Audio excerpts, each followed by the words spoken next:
Listen, my children, and you shall hear of the midnight ride of Paul Revere on the 18th of April in 75. Hardly a man is now alive who remembers that famous day and year. He said to his friend, "If the British march by land or sea from the town tonight, hang a lantern aloft in the belfry arch of the North Church tower as a signal light, one if by land and two if by sea, and I on the opposite shore will be, ready to ride and spread the alarm through every Middlesex village and farm, for the country folk to be up and to arm." Then he said, "Good night," and with muffled oar silently rowed to the Charleston shore, just as the moon rose over the bay, where swinging wide at her moorings lay the Somerset, British man of war, a phantom ship, with each mast and spar across the moon like a prison bar, and a huge black hulk that was magnified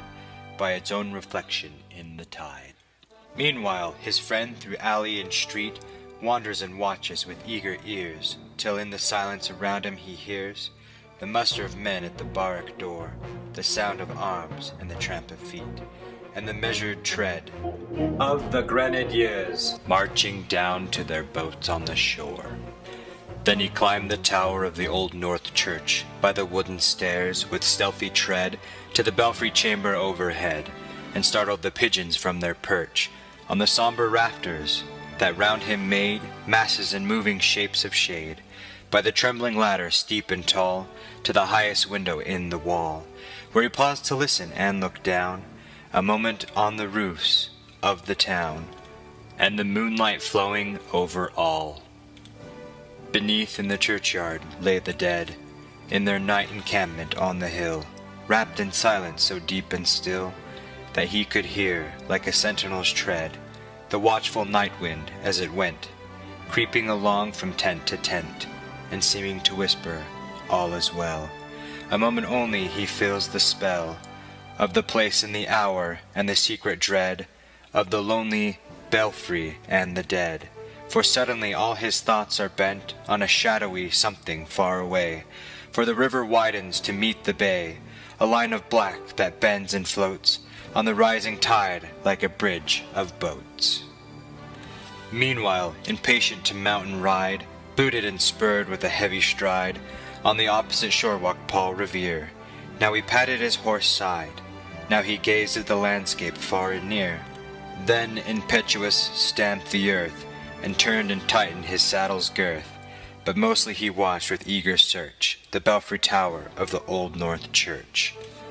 as it rose above the graves on the hill, lonely and spectral and sombre and still. And lo, as he looks on the belfry's height, a glimmer and then a gleam of light. He springs to the saddle, the bridle he turns, but lingers and gazes, till full on his sight a second lamp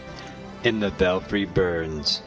A hurry of hoofs in a village street, a shape in the moonlight, a bulk in the dark, and beneath from the pebbles in passing a spark. Struck out by the steed, flying fearless and fleet, that was all, and yet through the gloom and the light, the fate of a nation was riding that night, filled the land into flame with its heat. He has left the village and mounted the steep, and beneath him, tranquil and broad and deep,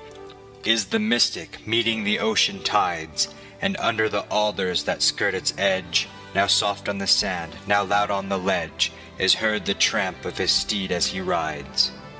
It was 12 by the village clock when he crossed the bridge into Medford town. He heard the crowing of the cock and the barking of the farmer's dog, and felt the damp of the river fog that rises after the sun goes down. It was 1 by the village clock when he galloped into Lexington. He saw the gilded weathercock swim in the moonlight as he passed, and the meeting-house windows, black and bare, gaze at him with a spectral glare, as if they already stood aghast at the bloody work they would look upon. It was 2 by the village clock when he came to the bridge in Concord town. He heard the bleating of the flock, and the twitter of the birds among the trees, and felt the breath of the morning breeze blowing over the meadow brown, and one was safe and asleep in his bed, who at the bridge would be first to fall, who that day would be lying dead,